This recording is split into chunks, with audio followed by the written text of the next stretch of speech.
Let me also be clear. The reason I'm so definite about the situation going on with the same thing that happened with Mary Magdalene happening in present day, where religious leaders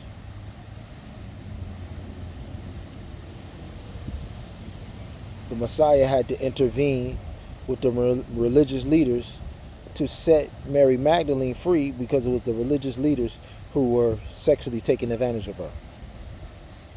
And the reason that I could say it publicly and boldly the way that I am is not because it happened to my wife, but it happened to a young 19-year-old young lady at the church that me and my family were going to. And I documented the young lady coming forward in her testimony when nobody would believe her or support her, when she was telling that these pastors in the Black Adventist conference were sexually trafficking her and passing her around. So the reason why I'm saying what I'm saying is the young lady came forward, was bold enough to do a live, and then I recorded the live, and then I did my commentary on the young lady's story.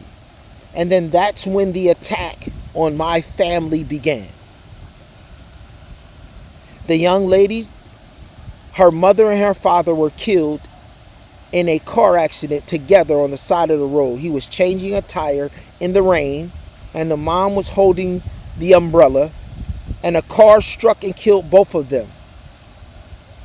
The pastor at our church at the time comes to the girl,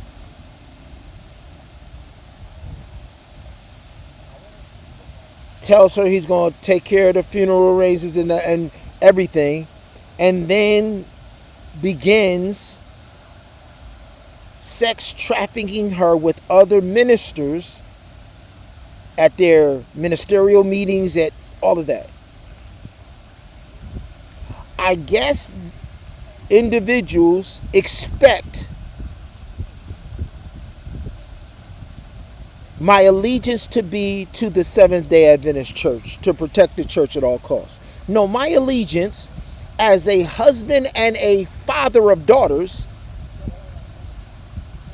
like Dr. Martin Luther King said, injustice anywhere is a threat to justice everywhere. And if you would do that to her at our church, what is the difference between her and my daughters? You're at my church. What is the difference between her and any other woman that comes in and out of that church? Nothing. So of course I'm going to document it as the watchman. And all hell has broken loose. I still got the recording up on my channel. So when I call out the names of individuals, I'm calling out the names of the individuals that were participating with this pastor, passing this young 19-year-old around. And they're still active. Now, we used to talk about the Catholic Church, about how the Catholic priests would abuse people and the Catholic Church would just move them to a different spot.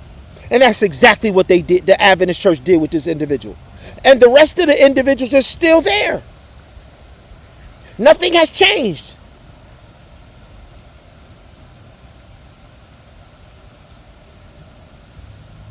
The same exact individuals that came into my program with this pastor who was sex trafficking this young girl at the school where I was at.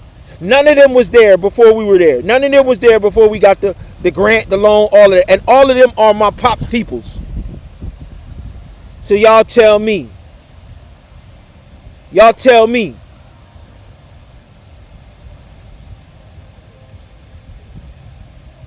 It's my pop's schoolmates.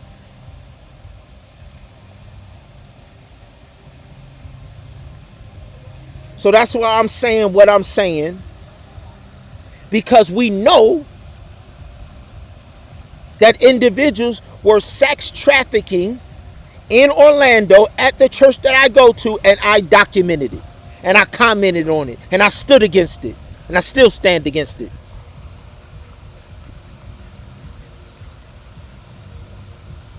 And my children have had to endure hardship because I took the stance that I took. But what other stance am I supposed to take?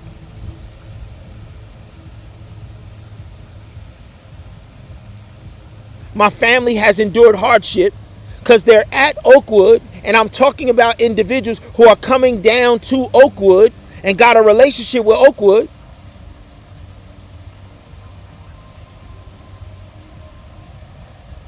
And who still have a relationship with Oakwood. And still are up in Orlando working with children.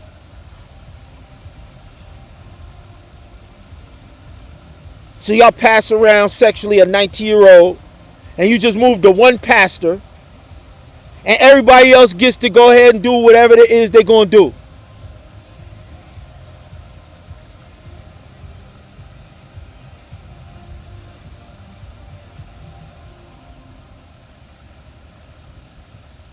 And because I took the stance that I just declared right now, that back then, my family and all of that has been under attack and are still under attack. So you choose your side. Because I'm not going to go through all that I have gone through already. We're not going to pay the price that we've paid. And we have been right from the door.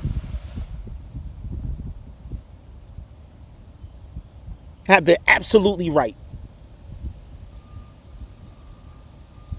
She was absolutely right for telling the testimony. She was absolutely right. When I seen it, I just start hitting record. I hit record. And then I made my comments afterwards.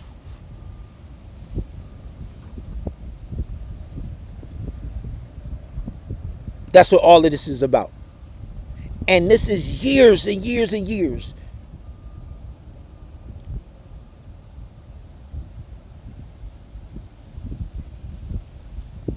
And nothing was done to that ring of individuals. And then Puff Daddy and them come out with they freak offs and Epstein and all of them.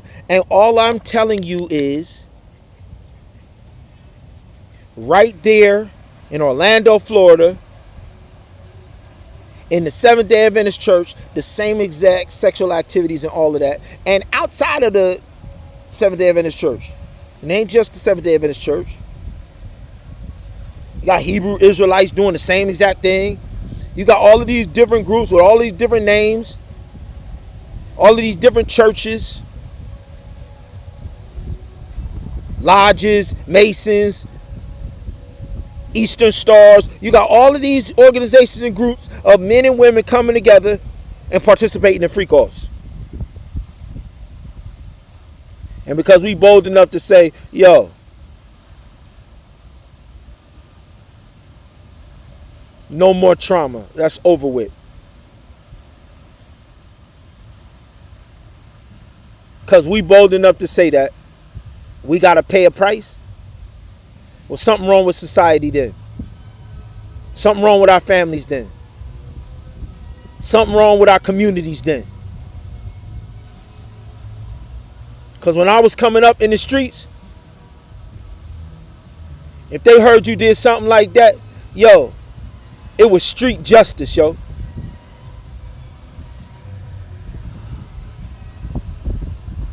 It was street justice all day, every day. What in the world? What in the world has happened to the character of the individuals around us?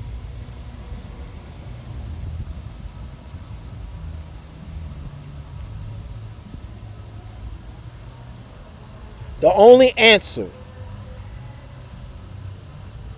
for individuals taking my family through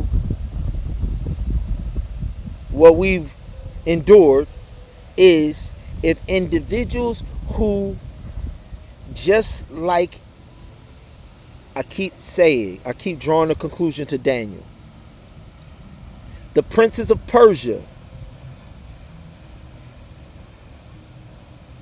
Belteshazzar, Nebuchadnezzar's grandson, had resurrected the freak-offs, but God interrupted it with the handwriting on the wall, like God interrupted the religious leaders with Mary Magdalene and the handwriting in the sand.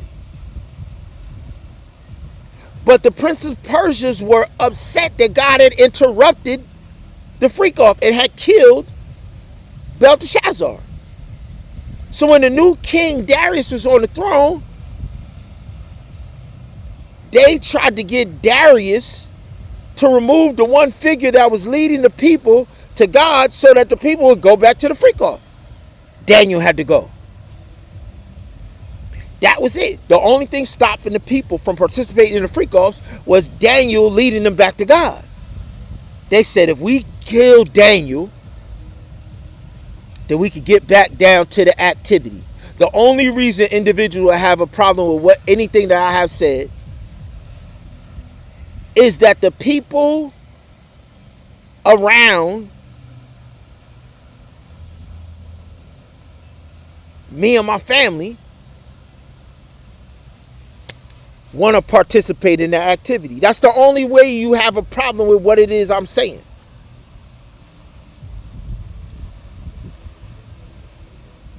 And historically, this has been the problem of those who are called in a generation to lead the people back to God. This has always been the opposition. And the Hebrews have always been the opposing individuals killing God's prophets because they want to continue to worship Baal. So that's all I'm pointing out here. This is not new. Going back 600 years before the Son of God was born and going all the way up to when the Son of God comes back again. I'm just declaring that we're not going to allow them to label this and sweep this under the rug and whatever. No, this is the battle of Armageddon. So if you choosing to ride with Satan, just be bold enough to say, yo, this is what I'm doing. You're not going to manipulate us and take us to individuals in your brotherhood that's doctors and individuals in your brotherhoods that's psychologists that's going to rubber stamp what it is you doing and going to participate in the freak-offs that you... Not, listen, yo. Listen. Y'all not manipulating nothing. Y'all not controlling nothing. Not no narratives. Y'all not controlling nothing. Y'all not manipulating nothing. If y'all want to come out in the closet and stand for Baal worship at the time where God says come out of Babylon, then do that. Because we've already taken our stance. You can stop faking like that veneer of worship of Christianity, man. It don't.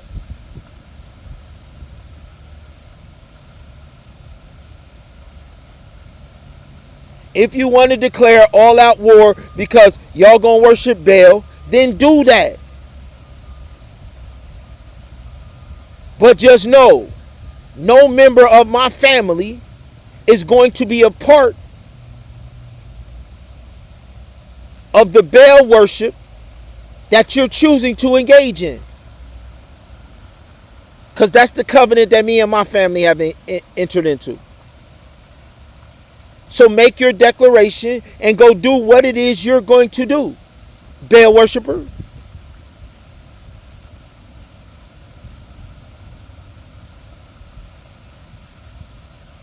But I believe it's Paul who said, no, it was Elijah. And we have 7,000 who have not bowed the knee to Baal nor kissed him.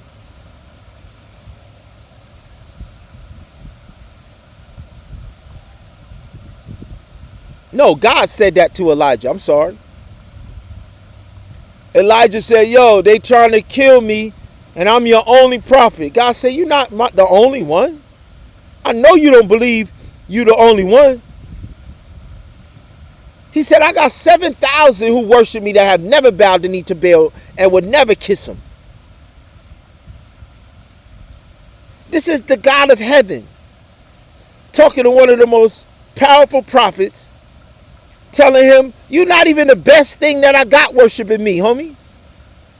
So y'all think that we're going to let y'all influence us in any way, shape, or form when the God of heaven has showed up time and time again and rewarded individuals for taking the stance that we take?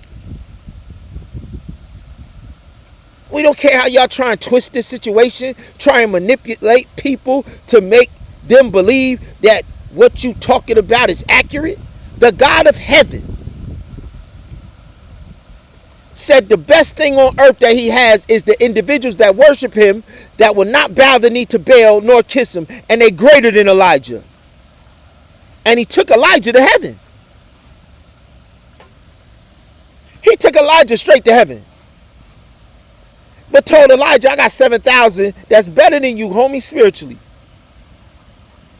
Man, we don't care now about nothing y'all talking about. Nothing.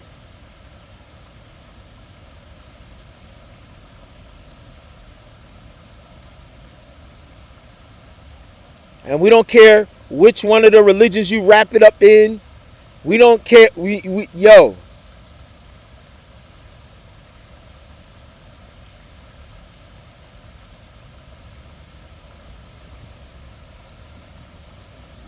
That goes to any and everybody. Yes, I know young women have been sexually abused and trafficked right there in my personal church. And so I began taking a stance because my daughters were going to that church.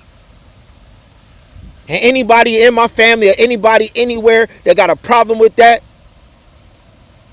you just got to have a problem with me then. Because that's the definition of what a father and a husband is supposed to do.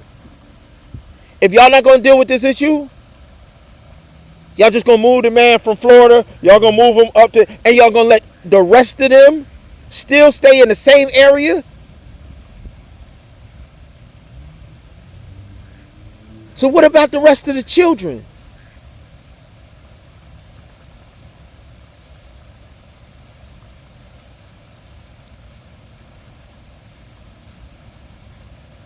But I got to be mentally something wrong. Something got to be wrong with me. A father with two beautiful daughters and a beautiful wife and two kings.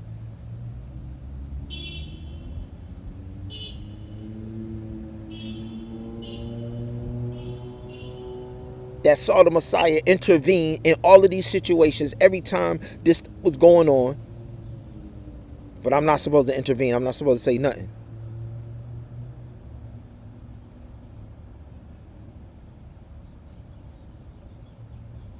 Because the masses are okay with that. So I just wanted to be clear. The reason I became so adamant is because this happened in my church.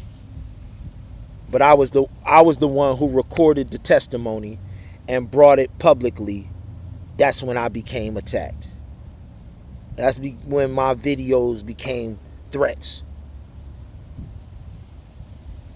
I guess.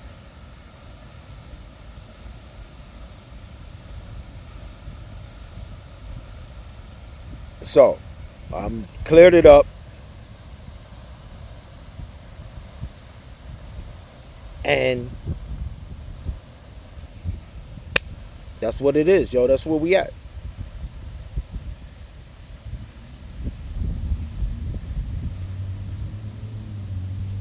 And it's totally wrong that the same organizations connected to that whole situation is still in that same exact church, Mount Sinai. Community United Outreach was created by Pete Carnegie. Pete Carnegie came over there with the pastor that came over there and was abusing and trafficking. There's no way that Community United Outreach is anywhere near Mount Sinai. Nowhere. No way, Pete Carnegie. No way. Anybody that had anything to do with that Community United outreach and that whole situation. And yes, was I at the table with Cynthia King and Community United outreach? Yes. But when that situation went down, what did I do? I exited.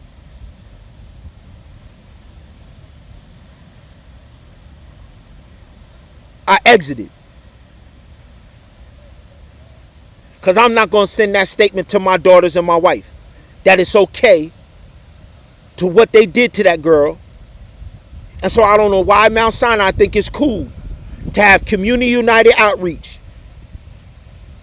And anybody connected to that situation that was over there, in that school and in that church. When somebody is a sex offender and they on the sex offender rolls, we are trained that the whole community is supposed to be notified and they supposed to be on a list forever to protect the rest of the children. How is Community United outreach at Mount Sinai right now? How does Pete Carnegie operate around children?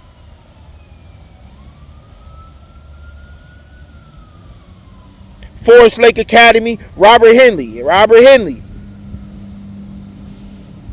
These are questions you got to answer, sir. There is no Herman Davis without Pete Carnegie. None. You can't separate Herman Davis from Pete Carnegie. They showed up together to do the same exact thing. Pete Carnegie empowered Herman Davis. And because Pete Carnegie's money, Herman Davis wanted to control the money over at the little school and all of that, and got rid of Mom Soares and all of that. Because of Pete Carnegie. The two are inseparable. So he weakened the financial situation of the school because he wanted to take control of the finances because he had a financial backer named Pete Carnegie. Everything Herman Davis did was because Pete Carnegie was in his pocket. So you can't remove Herman Davis and smack him on the hand for the activity that went on. And the U.S. Army is the number one violator of sexual abuse. So you got a dude connected to an institution that's rife with sexual abuse and women being sexually abused. The U.S. Army. Then he gonna come down to our church like he bringing some program, and the kids in the program ain't getting nothing. What's in Washington Shores? What's in Washington Shores? Mount Sinai is in Washington Shores. What have those kids gotten outside of a 19-year-old getting sexually abused? What have they gotten? Now Pete Carnegie gonna move up back to the white conference. And so once again, I say to Ron Smith, that's on your watch, bro. I say to Frank E. Leggett,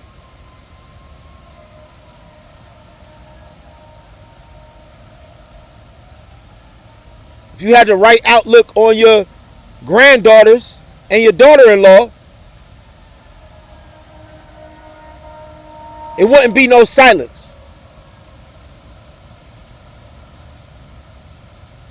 Wouldn't be no silence.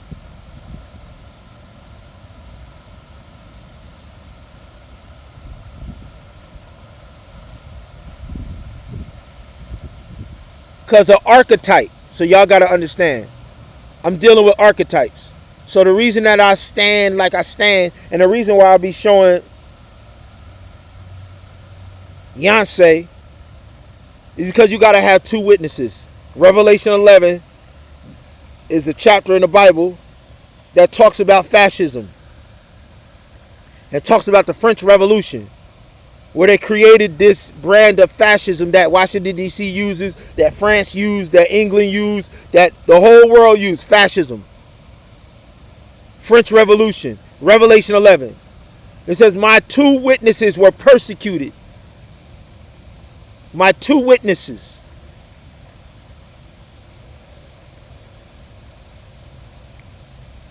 So when I see a young girl being abused, I use it as an archetype to say, I need to protect my daughters. An archetype is a symbolic representation of the whole group. So that's why I could be adamant and I could stand. And I'm saying, yo, I'm here to protect all queens. That's why I say no more trauma. We're here to protect all queens. I'm not identifying and singling out any. I'm saying that type of behavior is unacceptable anywhere, under any circumstances, to any queens, period.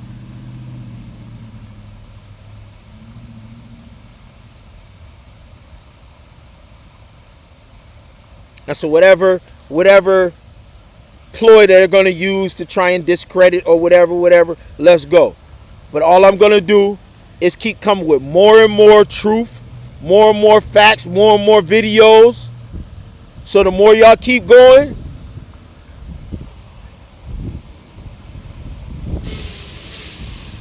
so y'all might as well leave me and my family alone.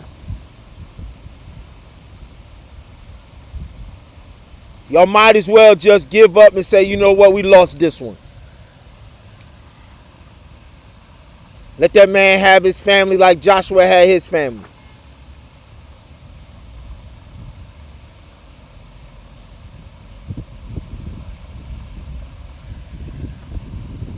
That's the only option you got.